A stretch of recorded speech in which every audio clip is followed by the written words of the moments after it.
I was going to say, is dusty. Sawdust, man. Got to. Stan, why don't you wear a mask? Coronavirus? There are no masks. So anyway, we got here. I ran them through. Basically, I took a 2x4. Let me find one. Right here. Took a 2x4. Let's aim you down just a shade. Took a 2x4 and I cut it in half. Okay? The smaller half was to the fence. Okay? So let's say this is the fence. I cut it with the blades shorter side to there. So I pulled this one out, set it aside, and then this one I'd flip over. Okay? And I'd cut her down again, and that would give me both sides exactly the same. I have that little sliver. They're over there. All these little slivers like this, and you just throw them in a pile. But so then you've got a board that's the same width on both sides. Both of them are the same width. Now, obviously, the same width this way because it's the same board. All right, but this is a rough edge. All these are rough edges, and 2x4s kind of have a rounded edge right here, and that doesn't work real good when you put two rounded edges together. You get a gap, a little trough. So what I did is set them up, move the fence over just a little bit, and just took like a half of a blade width off of each side, and that gave me a nice smooth edge on all four sides. Okay, so I did have all of these. Every one of these now, if you look, has a very sharp edge on each corner. Okay, so now I can lay them out here and I can decide which side is the prettiest. Now there's a little blemish right there, and it's a knot, but it's in a bad way. It's running this way, okay, and it just doesn't look that good. But if you roll it over, see, there's a knot right there. It looks a little prettier. Another thing you look at is the grain of the wood. Now this one isn't a very good example because it's kind of going everywhere. Well, let's look at the other end. Let's see. Yep, this one here is going to be just tough to judge. Let's see here. Well, this one's the same way. What I'm looking at, here we go. Here's one. Here's a good one. See the grain? See how the grain's going? I want that grain going up and down. If I have a choice, go up and down. And if it's one of these rounded ones, you just make your best decision. Another thing when I was cutting it, what I learned, and it makes sense, the ones that have the real close grain, if you look at these two, if you look at those two, see the grain? The one on this side right here has a lot tighter grain than this side over here.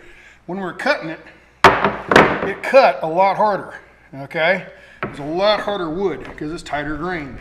Now, as I lay these out, and I'm not going to do this on camera because it'll take me a while, but I'm going to try to find the right side up, the side that I want to show, okay? Now, this one here has a nice little looking knot, okay? It's a nice looking knot, and there's no pits that are chipping out like that other one was, okay? So I'm going to try to find all these. And the harder woods, the ones that have this real tight grain, I'm going to put toward the front edge, okay? And these softer ones toward the center, and that way, where you get beat up the most, you're dropping stuff. Here's your counter. Here's your counter. Well, you don't drop stuff way over here up against the wall. You drop stuff right here. You're constantly cutting and doing stuff right on the last 6 or 8 inches. So I want those to be the hardest woods, okay? So what I'll do is I'll get my clamps out and my glue, or I'll line these up how I want. And once I get them all lined up, let's see, 1, 2, 3, 4, 5, 6, 7, 8. There's 8 of them. And 8 of them makes right out a foot, okay? Just under a foot, okay? Well, it's a 2-foot cabinet, so I can put 2 of these together. I gotta check my planer. I think it's a 12-inch planer. So I have to check that, double sure I can get these through that planer. If not, I'll take one of these boards off and just use 7 of them. And 7 of them would be 10 inches roughly. So anyway, I'm going to squeeze all these together and glue them and let them dry, and then we're going to run them through the planer. And then I'll have 3 or 4 boards. Oh, another thing.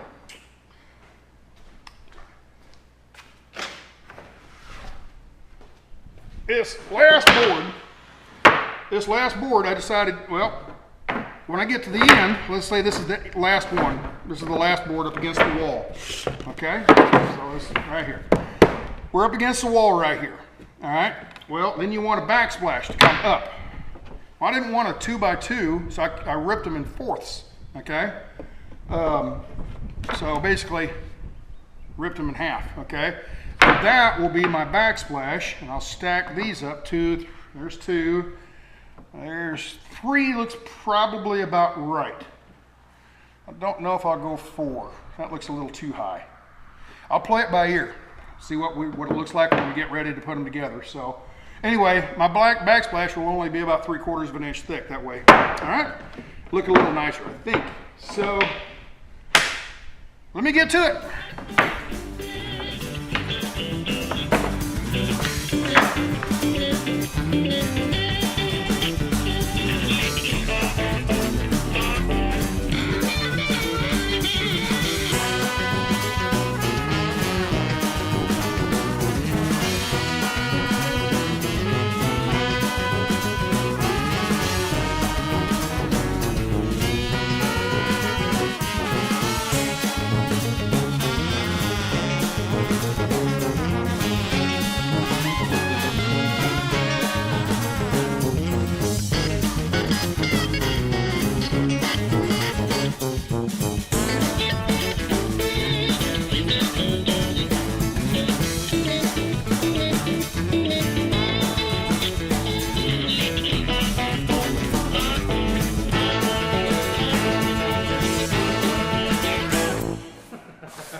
Kitchen counter blocks,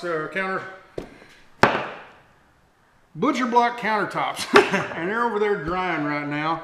I'm going to wait a whole day and come back tomorrow and fart with that. I got to thinking I ought to open this up and see what this pine ceiling looks like. This is the stuff I ordered from Home Depot. They don't carry this in stock. You have to order it from their website, and it comes into the store later. And let's see here. Let's pull some of these out.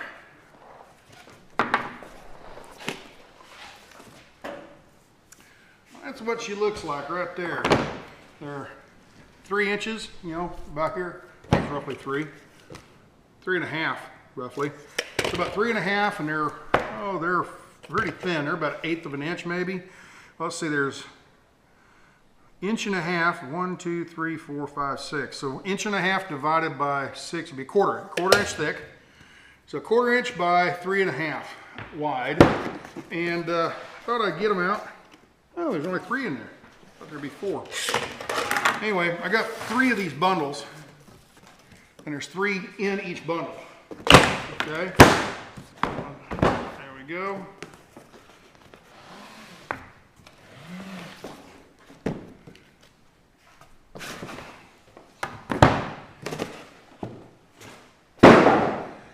So I'm trying. What I think I'm going to do is I'm going to stain and polyurethane these before I put them up. One of the things I learned in the transit van, the things that when you do these little projects, you learn a little here and a little there. You learn from your mistakes.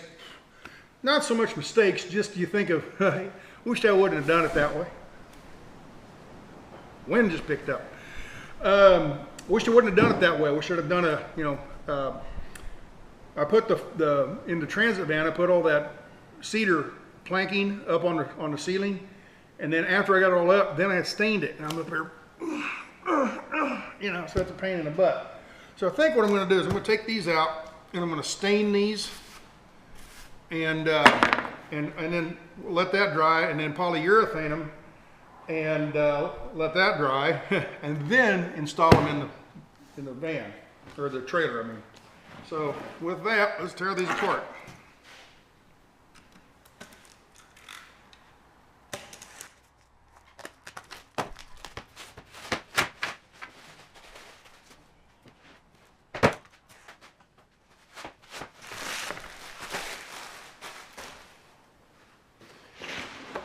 There we got them all open. Let's see what kind of stain I have.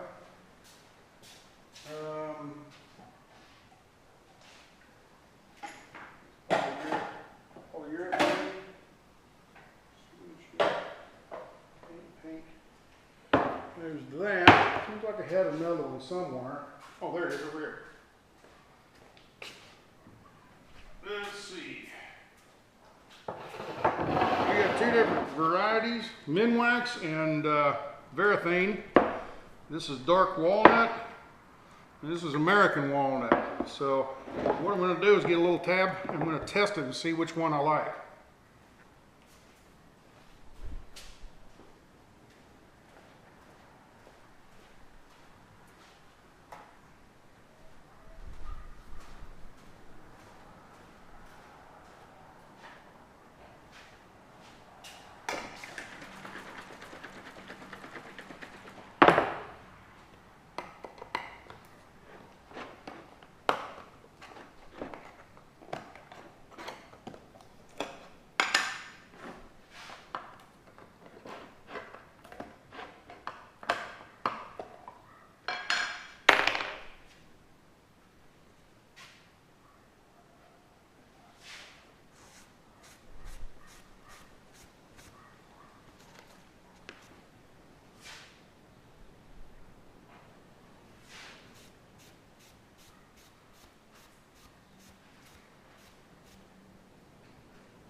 All right, I can already tell which one I like. They both look nice, but this is going to be on the ceiling. I don't want a black ceiling. As you can see, the dark walnut is on the very tip. It's pretty dark. And then the American walnut's more of a golden color. So I'm going to go with the American walnut. That would be Varathane. And I think I got enough to do quite a bit here. So let's put this one back.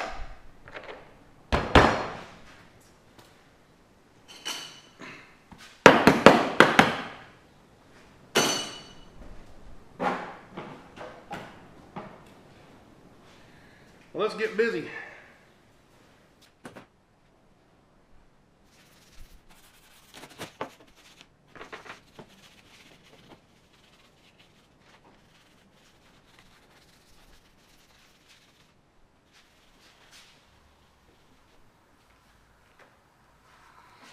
I didn't figure you wanted to sit and watch me do every one of them. Y'all have a good one. We'll see you tomorrow. Bye.